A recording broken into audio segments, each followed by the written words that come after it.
हवामान विभागाने दिलेल्या इशाऱ्यानुसार नाशिक जिल्ह्यामध्ये आज संध्याकाळच्या दरम्यान जो आहे तर तो अवकाळी पावसाने हजेरी लावलेली आहेत आणि गारपीट सुद्धा झालेली आहेत. आपण पाहू शकतात की मी आता निफाड तालुक्यातील कोटमगाव, वनजगाव आणि खानगाव या परिसरामध्ये आलेला असून या ठिकाणी शेतकऱ्याच्या हातामध्ये अद्यापही गारा दिसत आहेत. या ठिकाणी मोठ्या प्रमाणात गारपीट झालेली आहेत आणि अक्षरशः हातातोंडाशी आलेला शेतकऱ्याचा घास जो आहे तर तो हिरवल्या गेलेला आहे.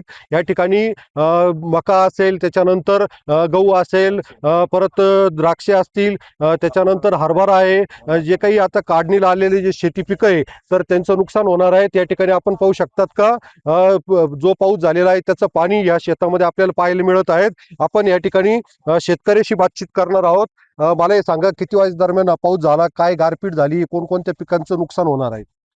5:30-6च्या दरम्यान 5-5:30च्या दरम्यान मुसळधार पाऊस झाला आणि त्यात गारीचं प्रमाण जास्त होतं. सुपारीच्या आकाराची गार पडलेली आहे जवळजवळ. आता यात पूर्ण नुकसान झालेलं आहे. द्राक्षाचं असेल, उन्हाळ कांदा आहे, मका आहे, हरभरा आहे, हे पूर्ण अतोनात नुकसान झालेलं आहे. काय मागणी? आता आता सरकारने याच्यात काही पंचनामे करून काही भरपाई मिळेल असे शेतकऱ्यांना अपेक्षा आहे. आता पूर्ण द्राक्षाचं तर नुकसान झालेलं आहे. एवढी गार झाल्यानंतर द्राक्ष वाचूच शकत नाही काहीच.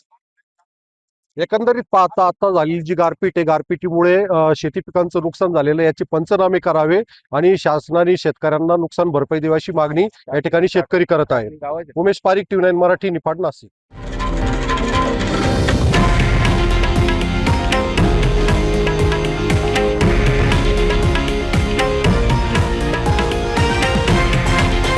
हे आहे देशातील नंबर 1 न्यूज नेटवर्क आणि आपण पाहत आहात TV9 मराठी, एकमेव.